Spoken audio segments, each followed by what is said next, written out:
A tragic accident changed the course of his life forever.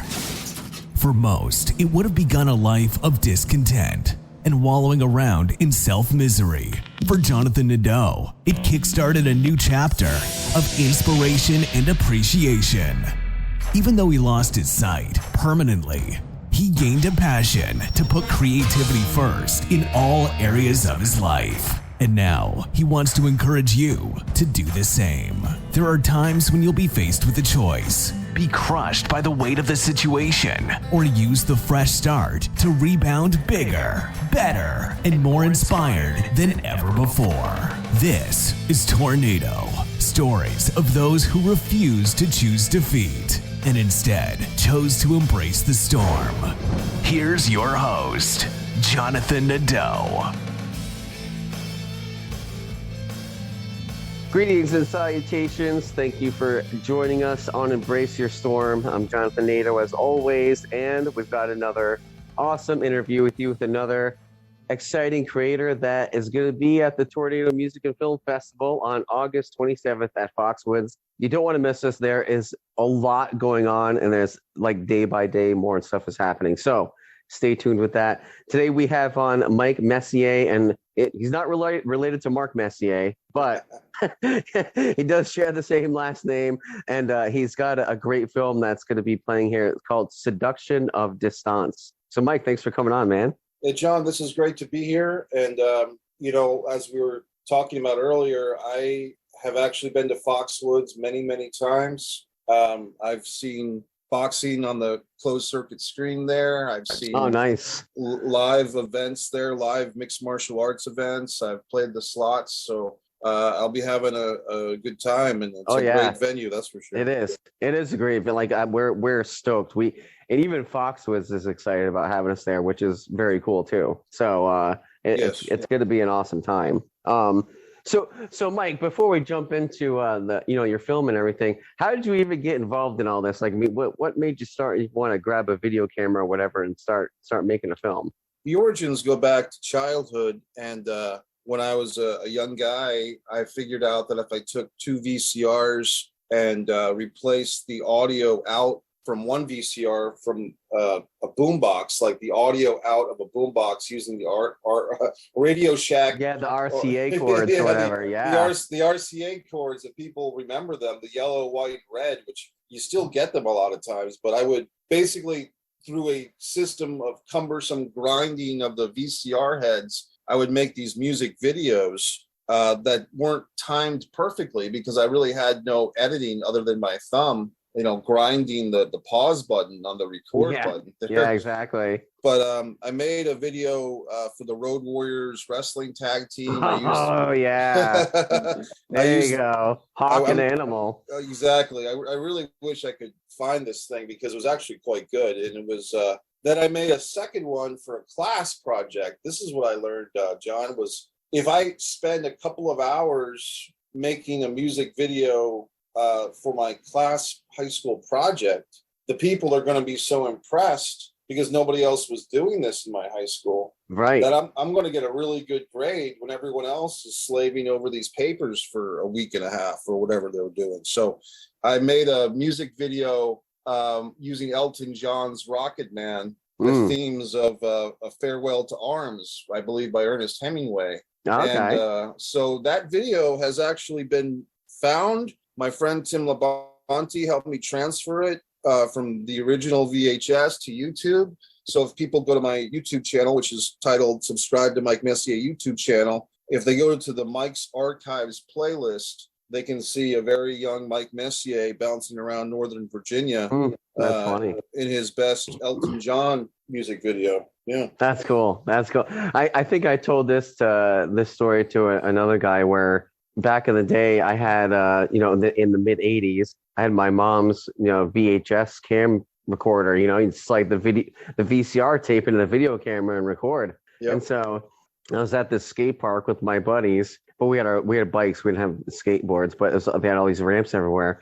So I had my mom's camera, and I also had a Walkman with me. So what I did is, the Walkmans back in those days had the wicked cheesy like little skinny plastic thing you put over your head, and like they had the little like foamy ear things that would break off, right? Yep. I broke off both the foamy earbud parts, and on this particular VHS camera, that had an external microphone kind of coming out of it above the lens. So I took the two little microphone foamy pieces and I scotch taped them around the microphone. And so as we're recording us riding our bikes and going off ramps and everything, I hit play on the Walkman. And so I had a Beastie Boys tape in the Walkman. And so it sounded like we were making our own music video. It was awesome. Yeah. And like my friends saw it and like, how did you do that? Like, how did you get the music on there like that? And I told, because I put the volume down really low. It was like just good, just loud enough to where it was picking it up, but you could kind of still hear the noise of us riding our bikes and everything. And I told my friends what I did, and they're just like, man, that's so cool. Like, I don't know, like we had to innovate like that back then, You had to just be like, what do I have around me? How can I make something work? That's cool, man. I can imagine that, whether it was Fight for Your Right to Party or No Sleep to Brooklyn, whatever song it was.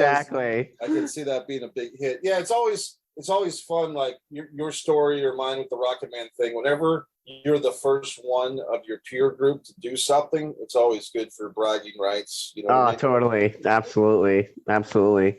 So like that was your first one, like messing around with that. Like, what about when you started kind of like, what do you remember, like your first kind of camera you got? Like was it like a flip cam kind of thing or something, or like Yeah, the first camera that I actually owned, I think for a present in college, my mom got me some type of mini cassette recorder, and it was one of those things that needed like a transfer tape. And then I just said, you know what, I'd rather have kind of an older model, but like a full VHS tape. And my reasoning was just the practicality, like these tapes that were like, I don't know what they were. Yeah, they were like those smaller, like they were chunky cassette tapes. Correct. And you'd have to. Yes. It was such a pain, because maybe the quality was a little bit higher, but you had to go through this whole tape conversion process. Exactly. I remember going back, if you remember this store, Circuit City. And kind of just explaining the situation and saying, I'd rather have a less good model that's practical rather than something that's not practical. And that's, to be honest, that's an ethic I probably still have, because. No, I mean, that makes sense. Yeah. Logically that makes sense. Right.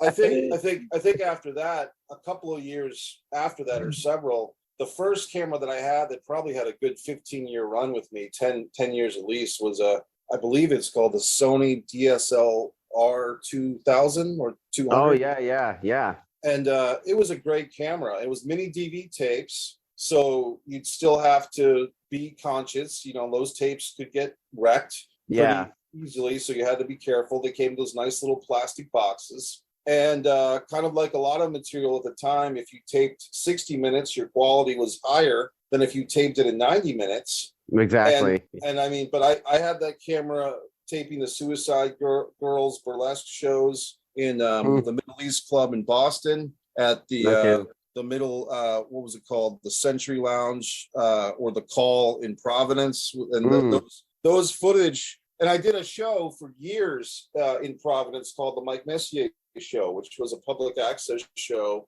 that I had from literally midnight till 2 a.m. on one channel, 3 a.m. to 5 a.m. on the other channel. The funny thing is, Jonathan, a lot of people told me they actually watched the 3 o'clock version, because these were people that were working at restaurants. And on the weekends. So they would get out of work and they'd be so jazzed up from the caffeine or whatever else, that my show would be there with, wrestling clips or Suicide Girls or my own videos, and people would actually watch the show at that obnoxious time of night.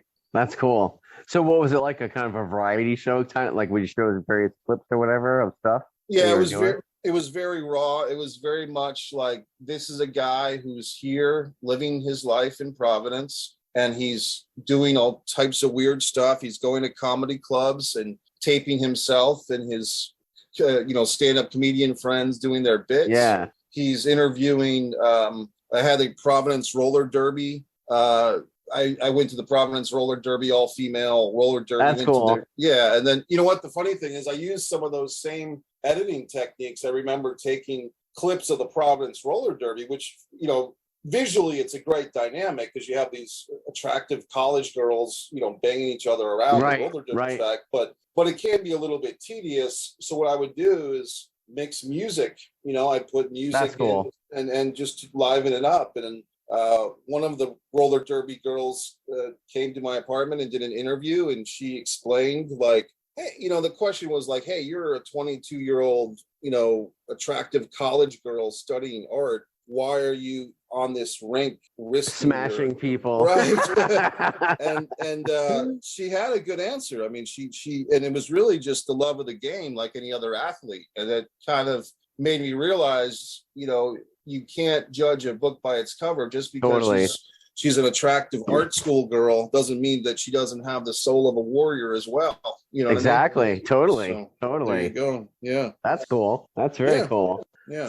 So then, like, I think we were talking about this before. So coming back around to sorry, I just got a message. Coming back around to of desponse. I forgot the first word. Seduction of desponse. Seduction. Yeah, sorry. So coming back around to that, like, what like, how did you start getting this off the ground? I know there's kind of a story before this, like I think with the vampire film that you were doing. Right. So, yeah, and I'll try to. Because I'll try to give the synopsis without taking up too much time. But basically, no problem. In 2014, I was attempting to make a piece called Disregard the Vampire, which was scheduled to be a low budget but high quality vampire narrative film. We had like some really good equipment. We had like, I think it was called the Black Magic camera. Oh, those are nice cameras. Yeah. So we had a beautiful location. Which was actually near the University of Rhode Island, so not too far from Foxwoods. Oh, nice. And long story short, the lead actor had to drop out of the project after we had already started filming. Man, that stinks. Yes, and so we did, crazily enough, I brought in a singer, a really great guy named Scorpio, to be the new lead actor, and he was great, except... Like I say, if you asked the best college football player in the country who happens to be sitting in the stands during the Super Bowl, hey, we just injured our first 3 quarterbacks. Can you hop in the game and play for us? Even that college football player would not be quite adept. I'm just making a really a metaphor here, because we put this guy Scorpio in a tough position, and it wasn't, you know, really, he did everything right. It was just the fact that our time was so compromised. And long story short, I made that Disregard the Vampire. I reassigned it to be a documentary about what happens when you have a lead actor drop out of your narrative film project, and what we did in an attempt to rescue this thing. And the documentary has won 13 awards of various kinds. The Diabolical Horror Film Festival, the Sean O'Shea Film Festival out of Uxbridge, Mass. has all given awards to this documentary, which is basically 40 minutes. It's on YouTube. If people go to subscribe to Mike Messier YouTube channel, and the words are Disregard the Vampire, a Mike Messier documentary, it's got about 2,500 views at this point, but I'd always like to get more, you know? Yeah, definitely. But it's that was the beginnings of it. And then what happened next was I really... almost a process of mourning, Jonathan, like mourning the fact that we didn't make this thing that I wanted to. Totally. I mean, it didn't turn into at all what you had pictured, right? So, I mean, you turned it into something which is very cool still, but it's not at all what you had ever imagined it would be. Right. The actual narrative of the vampire story was long gone, because I basically wanted to create my own myth, like my own Dracula, not another vampire or not another Dracula story, but my own story. So what I did with that energy, 3 years of making the documentary, another couple of years of entering the documentary in film festivals, etc.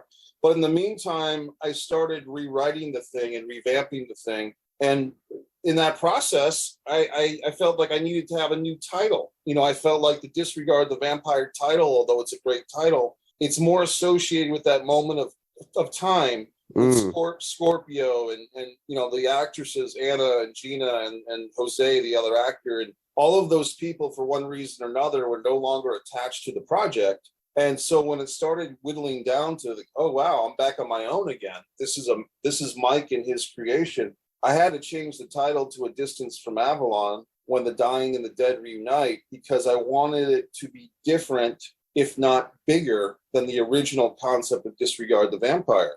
And the only thing that when people buy the book version on Amazon, they're basically getting 95% Mike Messier, and then the other 5%, which is a great 5%, is the cover art by Nazar Germanov, who's a great guy and a great artist. He did the cover art for me. But really what you're seeing or what you're reading is, this is Mike's vision of this story.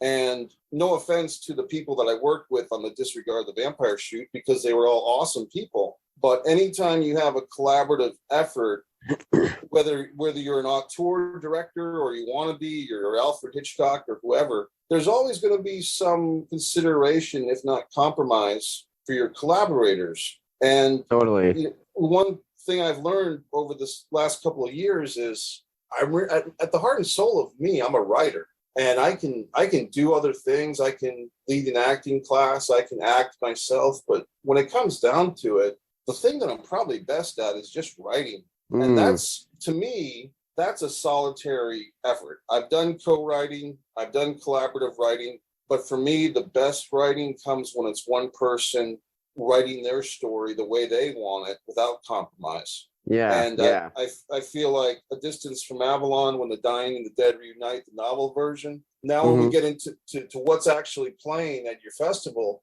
at Foxwoods, Seduction of Distance, essentially, I challenged myself to do what I challenge other actor friends of mine to do. Hey, you're always talking about this script. You're always talking about this story. Why don't you memorize a monologue from that story and film it as a proof of concept? And so basically, I challenged myself, and I'll give my friend Kim Kaling a lot of credit. She came on as my acting coach, which is something she had never done before, but she's up in Newport, Rhode Island, or Portsmouth, Rhode Island. And we were doing Zoom meetings in the summer of 2021. I think we did 4 or 5 Zoom meetings and a couple of phone calls where Kim would help me memorize the monologue that I myself wrote. Because even though I wrote it, it's still hard to memorize it. That's 2 different skill sets. Like totally. You know what I mean? Yeah, so, absolutely. And it was fun because Kim, she's an educated lady herself, and she's an actress, so she would have occasional suggestions like, hey, maybe you should tweak this word here and there. And then it's like, if I was just the actor, I'd do whatever she said. But because I'm also the writer, at times I'm like, no, I'm the writer. I got to determine every single. Yeah, she'd be telling you how to act. You'd be like, that's not how I wrote it. Right, exactly. Yeah.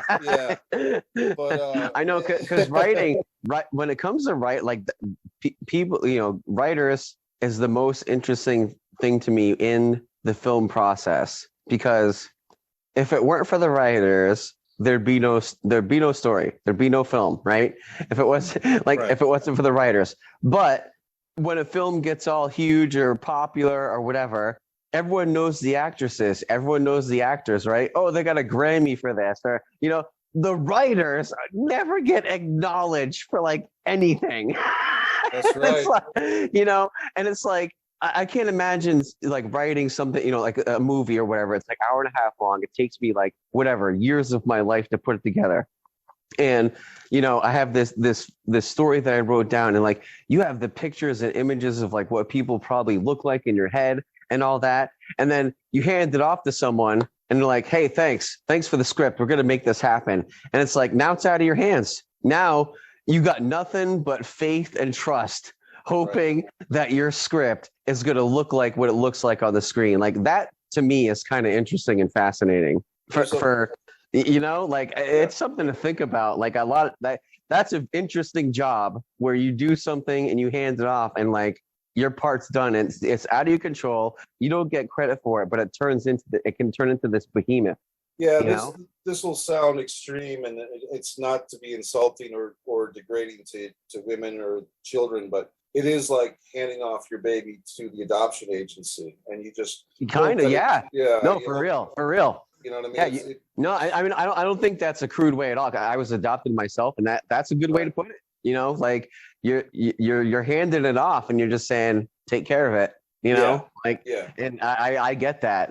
That's why I'm saying, like, I'm not a film person. I'm kind of new in this industry, but seeing the dynamics between everything is really fascinating. Like, I'm like, I don't know if I could do that. You know, it's like, it'd be like starting a business and walking away from and knowing it's going to be successful. Just starting a business, walking away from it, and let everyone run it how they want to run it.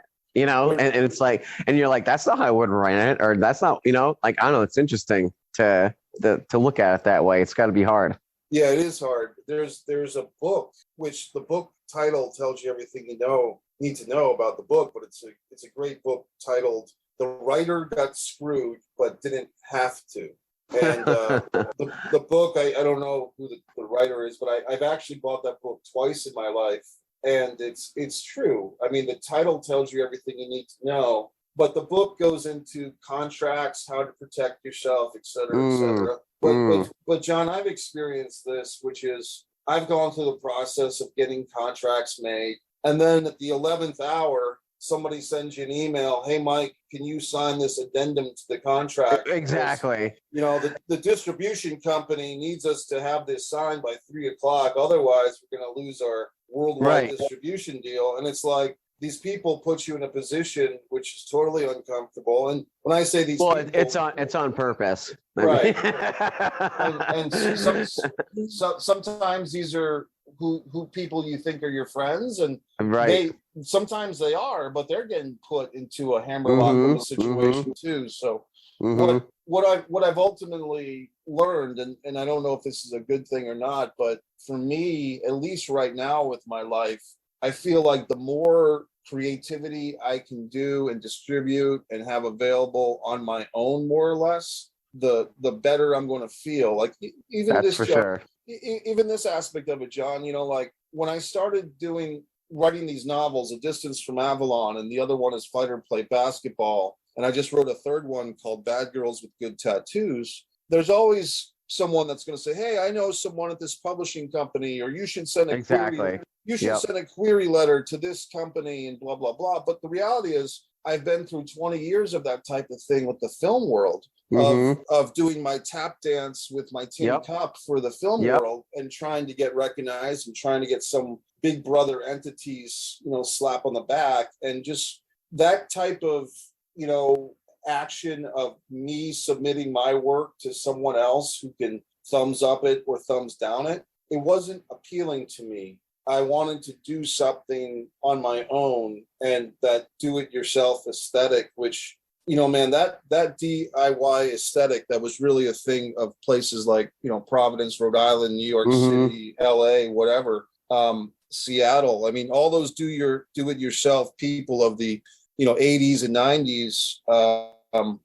It's almost too bad that they were ahead of the game, because now everybody can do it yourself with Amazon or whatever. There's so many online platforms that an artist can make their work, but it is the same old question. You still got to convince people one way or the other to buy it.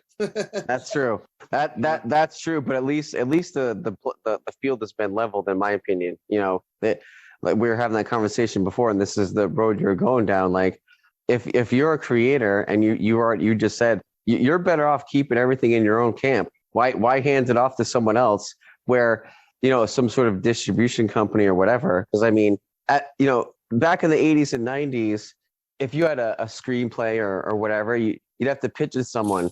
The only way it's going to get made is if someone giving you the money will say, okay, is this story good enough to give me 10 times back more than what I gave you? If it isn't, I don't care. Like, you know, and even if it's like a great story with a great, you know, message or whatever, like, now all these films can get made, because there's, you know, we don't have to have the gatekeeper stopping these great films from getting made anymore.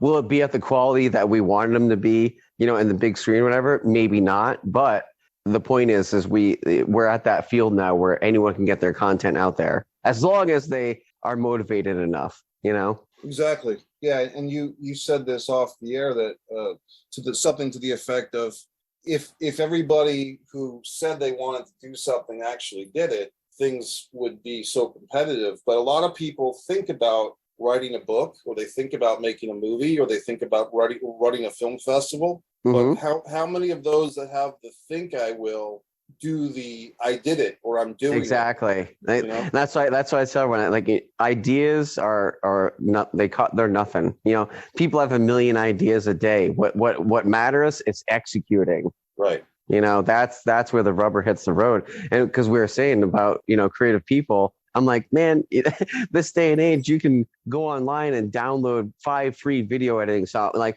it's like, what's stopping you, right? Like before in the 80s and 90s, what stopped us was having access to that, right? I felt like there's more creative people back then, but we couldn't get our hands on stuff.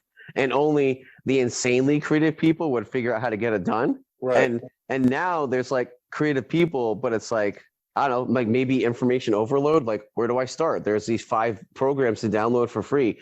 You know, maybe it's that. I don't know. It's either like too much overload, like too much to choose from, and or way too many people are consuming and not creating anymore. You know. Exactly. You just hit a good point, John. You know, when you walk around, and you know, even the other day I was in a movie theater going to watch this pro wrestling broadcast in the movie theater, and the guy next to me has got his thumb scrolling down his screen, and I'm like, isn't it enough that we've got this giant seriously we've got a beautiful movie screen, and we're both pro wrestling fans, because here we are sitting on a Sunday night watching wrestling, and why do you need to be scrolling to see what your buddy is tweeting halfway across the country, you know? Exactly, man. That's what I'm saying. We're so, I mean, I don't know if you have kids. I have 5 kids. They consume, you know, they have tablets, phones, you know, like I do pull them away from it and get them to, you know, to participate and, you know, and like, hey, let's actually make some, instead of you watching this, let's make it, you know. I've been getting my kids more going down that road. Like, hey, it's cool to enjoy other people's creations and stuff, but how about you make something too? Like, it's not even just film. I get them to do whatever, like draw something, you know, just make something, whatever your creative outlet is, let's do it, you know, because all of us have some creative inkling, you know, we're not aware of it because everyone's too busy consuming, and we might not have anyone alongside of us to be like, hey, that's pretty cool, keep doing that, you know.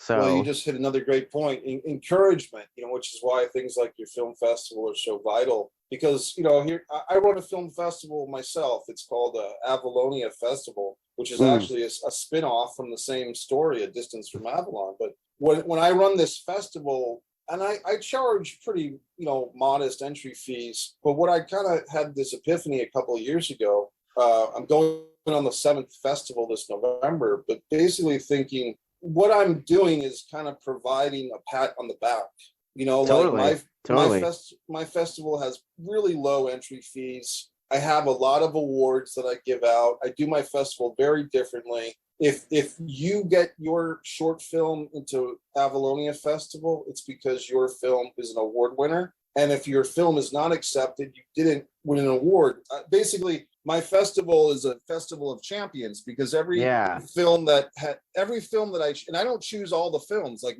it's not a gimme that you're going to enter my festival and get accepted. Exactly. But it's an all or nothing festival. You're either in it and you've won a category and time division award, or you're not in it at all. And the reason why I did it like that is because I was sick of having my own work entered and getting accepted into a festival, and maybe even playing in front of some people, but then you kind of feel bad if you go through the effort of going to this festival and you don't win the award, you know. And I kind of said that's kind of a shitty feel, pardon my French, but it's a kind of a bad feeling when you go and you don't win. I'm like, how do I eliminate that? And the answer was, if my festival only has the actual winners and it's just done a little bit differently, then that won't be an issue. And some people have a hard time adapting to that. Like, you know, like they don't quite get it. But the people that finally do get it really appreciate it, because like, oh, you're just doing things a little bit different here. And but the epiphany I had was that I think a lot of people get mommy's hug, but they don't get daddy's pat on the back. And I see that a lot with myself and other filmmakers and actors, especially. Like, it's not really a mommy issue, it's a daddy issue. Like daddy never showed appreciation or respect for me as an artist, so now I'm constantly seeking the approval of some director or some producer or some audience or whatever. And I mean, you can really take that to some pretty hardcore levels. I mean, if you think about these young people, a lot of women doing like OnlyFans and stuff, that's a real exploitive. That's a pretty exploitive take on the whole, you know, electric complex or daddy issue complex. But just for people like myself that are trying to make art, there's some level of looking for that approval that you probably never got as a child. Yeah. I mean, that's kind of the approach of the Tornado Music and Film Festival is I realized, because I'm a musician, I realized the process of filmmaking. And I'm like, filmmakers are a special kind of crazy because it takes a lot to get a film done. Like we were saying, you know, if you're a writer, you hand it off to all these other people. It's out of your hands now, right? And so it takes a lot to get a film done, way more than it takes to record like a CD for a band. And so when I realized that, and like all these people are making films, I mean, regardless of what an individual thinks of that person's art or their work, there's somebody out there that's going to appreciate it. Like I find it hard to believe that, you know, someone that makes something, there's going to be nobody out there that doesn't like it at all. Like I don't know, I just find it hard to believe. But with that being said, the approach of, you know, the Tornado Music and Film Festival is like, hey, you spent your time making this movie. You've had this thing locked up inside you or whatever, and you finally got this movie made. Let me help you find people to show your film to. Like, that's kind of the approach of Tornado Music and Film Festival, is like, you made something awesome. Let me bring people to watch it, you know, because that's what it's all about. You obviously made it because you want someone to watch it. And like, that's what I say in the first like 4 sentences on the film festival is like, here I am and here you are. Let's work together. You know, that's how it all is, you know? Well, it's a great approach. And even the fact that you got Foxwoods involved as a venue, that's a great, totally. It's a great facility, and it kind of shows that you mean business with this thing. Which is absolutely. Great. Absolutely. And, you know, so you know, we didn't mention too much of, of the film that was entered. I mean, we started to. Do you want to give a little bit? You want to give like a little bit of the monologue, maybe, or just like we kind of said what it was? I mean, it's like 4.5 or 5 minutes. Yeah, well, let me see if I'll at least give them like a little bit of idea of what it is. Yeah, let me get into character here. There you go. So I'm gonna go. So deal with it. And what was your name again, brother? Oh, it's John. No, this is in character. I'm doing the character here. And, okay. And what was your name again, brother? Joe. Joseph was my father's name. No, I was not named after him. Jean Lacroix distance. Yes, that does translate to John. John, distance from the cross. I am known for my distinct home, and as such, my title reads Distance from Avalon. And please pardon my boldness, sir, for implying that we were brothers, but aren't all men brothers, sir? At least all kind and humble men. So that's a little taste of it. That's cool. Thanks, buddy. That's off the top of my head. That's very cool. Yeah. So I mean, the whole piece is 4.5 minutes, and basically it's a proof of concept video for the bigger storyline, the bigger piece. From the a distance from distance from Avalon, right. So a distance from Avalon, which is available as a novel on Amazon. I've also written it as a screenplay, and I believe it or not, I've written it as a stage play as well. That's cool. So I mean, I do feel, and here's the thing, Jonathan, and maybe you can relate to this, or some of your listeners can. Sometimes you feel like, man, I have all this stuff lined up. If I only had this, billionaire friend or this millionaire friend. Yeah, exactly. Yeah. Who could be my producer and kind of underwrite all my creative endeavors, that I could really make a difference. But the reality is, as you and I have been discussing today, it's kind of like with things like YouTube and Amazon, there are these access points to reach bigger audiences. Maybe if you're lucky or you work hard enough, make some money. Yeah. Maybe I get to the point if I keep grinding with these projects, that I can self-finance them rather than looking for my millionaire friend or my, Well, exactly. Whatever, my uncle, or, I don't have a rich uncle. I wish I did, but That's what I was kind of getting at with saying, with all the content you have, and like I was saying with all the other creators, it's like, look, you already have all this content. Let's get it out on all these other verticals, and you get money coming in. Right. Right. And then when that money comes in, you use that to push forth your real vision. Yeah. Exactly.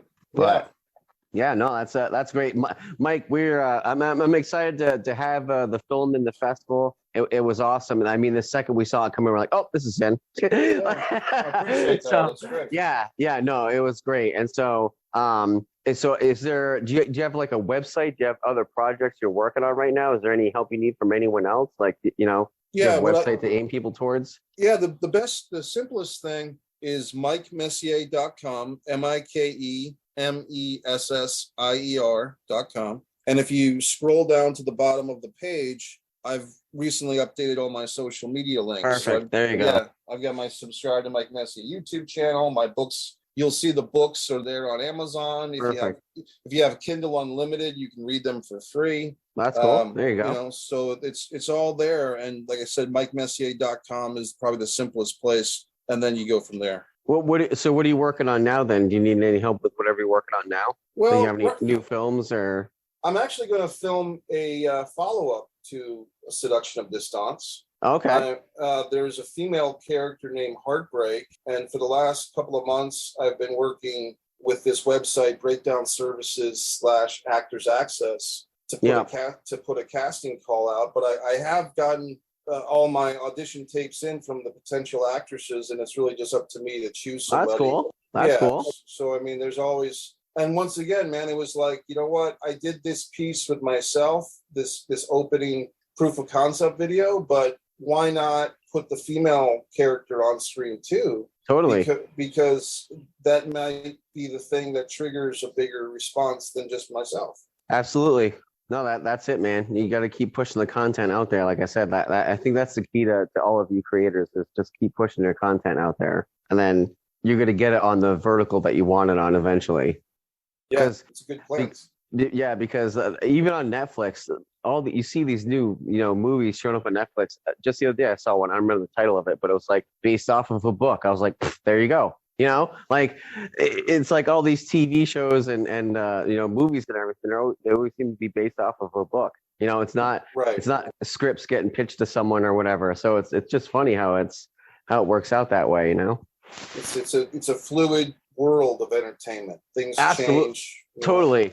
And because of where we are at now with our sort of consumption. You pointed it out. You're in a movie theater, and a guy sitting next to you is still on his phone. It's like one giant screen isn't enough. We need two screens, and not only do we need two screens, I need one thing on one screen and like social media on another. Like I need to have like some sort of contact with with humans, I guess, even though there's a person sitting next to me. And like that's it's just like we're consuming so much stuff. So like there's more people reading books, there's more people watching movies, there's more people listening to podcasts. Like that's why I'm saying this. You could reach everyone. You could basically, if you took your content and put it on every vertical, you'd reach everyone. Right. Because everyone's listening to some form of content, whether it's a book or a radio. Like that. Yes. That's what I'm saying. The day and age that we live in, it makes no sense to not get your story like on every platform, because that's how you reach everyone. I agree, and I appreciate your insights on that too, because like I said, the Audible thing is something I've definitely got to do, because I listen to Audible. You know what I mean? So right. I do too. Like I have almost 500 books in my Audible library. Nice. So that's what I'm saying. People, the Audible listenership alone has gone up like 500%, and so just in the past few years. So it's definitely. That medium of audiobook is definitely exciting to me, and I want to follow your advice. It may not be this week because right now I'm just kind of getting my print copy books up to snuff with the proofreading and the marketing and all that. But once I get through that, then I'll start thinking, okay, how am I going to record this as an audiobook, and et cetera, et cetera. Absolutely. But yeah, Mike, we're looking forward to hopefully you can make it up here. I know you're in Florida, but yeah, I'm hoping to as well. In fact, I was talking to a friend of mine yesterday who's in West Virginia, and I might stop by. I might there you go. I might do a do little road trip. Yeah, because I'm really hoping the gas prices go down a little bit at least by Dude, August. they better not be going up by August. That's I know, for sure. because that kind of, it's sad, but that is a factor when you. It is. You know. Yeah. But I'm hoping that even if it's more expensive than I hope, if it's still doable, I'll do it. You know what I mean? Yeah. Thankfully, I mean, we got a lot of people. Like I got. There's another guy from California that I talked to. He was also from Rhode Island, wow. And he's like, I'm gonna come out. I haven't been back east in a while, but he's like, I'm gonna come to this. So I was like, I can't wait, man. So it's really cool. I'm excited to hear a lot of filmmakers that like really want to come. You know, not just to my event, but like a lot of them are just saying like, you know, yeah, I'm excited to come to Foxwoods and everything, but because of the pandemic and everything, everyone's been saying I need to, you know, get back with more like-minded people and kind of get back to networking and, you know, talking, you know, kind of talking shop with other people and stuff. So like a bunch of people have missed that because my film festivals are all about that. Like we always have kind of after parties and stuff. We want to connect all the filmmakers and stuff together and because you never know what's going to come out of it. You know, you might find the next coolest cinematographer for yourself. You know what I'm saying? Well, John, I appreciate and respect that you're doing the in-person event because, like I said, as a film festival organizer myself for a couple of years, all these festivals that I was entering start sending these kind of humble emails. Hey, folks, we're gonna do a online presentation this year. Yeah. And to be honest with you, and I get it. I mean, health and safety first. But if you've entered $50 or $40 into some of these festivals that charge that much, and you're expecting a live in-person event, and instead you're just getting a cyber event. It's like, is it out of line to kind of request some of your money back or what? But I mean, COVID, as bad as it is and as serious it is, I'm not trying to diminish it. It has become in some ways everybody's go to the dog ate my homework. Exactly. Excuse, you know what exactly. I mean? Totally. So, no. And I've had people pass away from it that I've known, so I'm not trying to diminish that either or the seriousness of it. But at the same time, there are times when you can kind of see that people use it as the a crutch or whatever. The crutch, and you can't really argue with it because then you'd be a crass, unfair. Exactly. You get hashtagged into oblivion, as I like to say. Ooh, that's a good one. Hashtagged into oblivion. I'm gonna have to remember that one. But yeah, Mike, it was great having you on, dude. And everyone, you don't want to miss this film, August 27th at Foxwoods. Be there. There's going to be links in the show notes and everything. There'll be a link to Mike's website and stuff like that. Mike, again, thanks for coming on, dude, and appreciate your time. Hey, thank you for doing all this, John, and thanks for supporting and encouraging other artists of all levels. I really appreciate it. Yeah, my pleasure. Cool, man. And everyone, thank you for listening. Thank you for downloading, and don't forget to embrace your storm. See ya. Tornado with Jonathan Nadeau. If you haven't yet, please subscribe now so you're first to hear new episodes with more stories of inspiration about the highs and lows of life and how embracing the storm is so much more fulfilling of a life than being crushed by the weight of the world. And until then, we hope you're inspired to do something, whether it's creating, participating, or learning, whatever leads you to your personal passion.